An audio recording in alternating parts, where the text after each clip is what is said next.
Sejam bem-vindos ao Banca Virtual. Inscrevam-se no nosso canal Banca Virtual e na internet www.virtualbanca.com.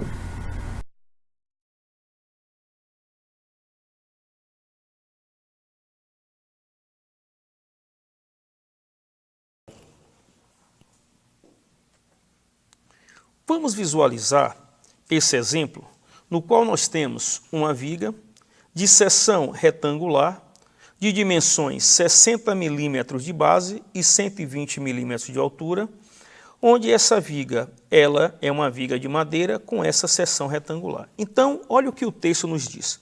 A viga tem seção transversal retangular e está sujeita à distribuição de tensão mostrada na figura. Determine o momento interno M na seção provocada pela distribuição de tensão, utilizando a fórmula de flexão. Então, amigos, o que poderemos verificar aqui? Então, eu posso verificar que esta é a nossa viga e, dessa forma, eu posso entender assim, que eu tenho exatamente uma seção, onde a nossa seção, olha só, é uma seção transversal retangular, perfeito? Onde, para essa seção transversal retangular, nós verificamos o quê? Verificamos que eu tenho como base 60 milímetros. Como altura, então, a altura, eu consigo visualizar exatamente 120 milímetros. Primeiro, nós vamos determinar a posição do eixo neutro. Então, não podemos esquecer que o eixo neutro ele está localizado no centroide da área.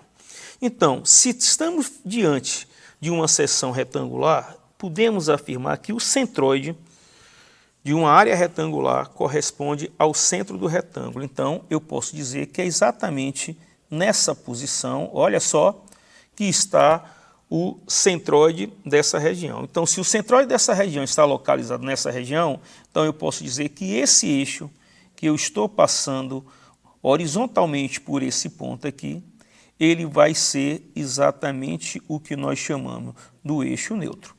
Então, esse é o eixo neutro, ou seja, o eixo no qual nós podemos visualizar a região ou os pontos onde eu sei que a tensão ela vai ser igual a quanto? A zero. Perfeito? Mas veja bem, se você olhar para a figura, dá para entender que a figura ela deixa clara que nesse ponto, no ponto O, nesse ponto mais distante, ou seja, no ponto extremo da seção transversal, a tensão aqui, ó, é uma tensão de 20 M. Dá para você verificar que eu tenho essa seta nesse sentido? Toda vez que eu tenho a seta indicando, olha bem, a tensão nesse sentido, essa seta nos dá a ideia de que essa tensão nessa região é uma tensão compressiva. Então, olha bem, eu vou dizer que para esse ponto aqui, eu estou diante de uma tensão, sim. Agora, olha bem, lembrando, se é uma tensão compressiva, eu vou dizer que é uma tensão igual a menos 20 MPa. Então, menos 20 MPa está expressando exatamente a tensão aonde? Nesse ponto. E você agora pode verificar comigo que para uma tensão de menos 20 MPa nesse ponto, eu verifico que essa distância desse ponto até o eixo neutro, ela é estabelecida, sim. Ela é estabelecida por nós e podemos dizer que essa distância y aqui, ó, nós conseguimos visualizar muito bem.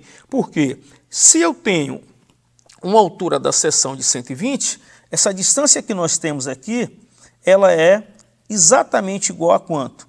Uma distância de 60 milímetros. Se essa distância de 60 milímetros equivale a y, então agora eu posso calcular o momento de flexão interno na viga. É interessante falar, vem cá, o que é o momento interno de secção? O momento interno que nós temos nessa viga, ele representa exatamente a ação das forças externas que produziram uma flexão na viga. Então vamos verificar que a viga, quando ela sofreu um carregamento, quando forças externas agiram nela, essas forças internas então produziram uma flexão. Então, se produziram uma flexão, eu posso dizer que a seção da viga ficou sujeita a tensões, onde eu sei que nesse ponto mais distante do eixo neutro, eu tenho tensão. À medida que eu vou me aproximando, exatamente do eixo neutro, eu vou verificando que essa tensão ela vai reduzindo e chegando a zero. E vamos observar que nesse ponto aqui embaixo, olha só, que é um ponto exatamente equidistante do eixo neutro em relação ao ponto superior, eu tenho uma tensão que não é igual a menos 20, sim uma tensão igual a quanto? Mais 20, deixando claro que nesse ponto a tensão tem o mesmo valor do ponto superior, desse ponto simétrico, porém, enquanto a tensão de cima ela é uma tensão compressiva, a de baixo é uma tensão trativa. E vamos então perceber o que? Se nessa parte de cima a minha tensão é compressiva e na parte de baixo a minha tensão é trativa, então eu concluo com toda certeza que o momento interno que a nossa viga está sujeita vai ser um momento positivo. E a partir daí agora nós vamos estabelecer o nosso cálculo para a tensão. Então, podemos dizer que se eu quero calcular a nossa tensão, então agora não tem mais dúvida nenhuma. Já visualizamos que a tensão no ponto estabelecido, no ponto que nós verificamos, é uma tensão de menos 20 MPa.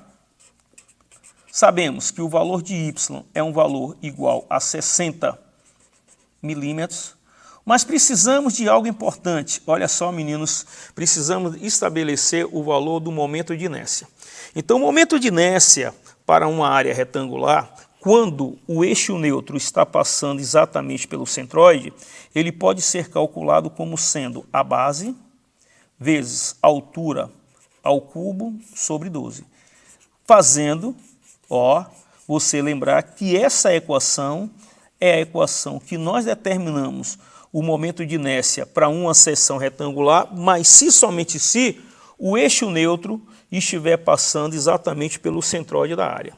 Então, o momento de inércia ele vai ser dado como sendo a base.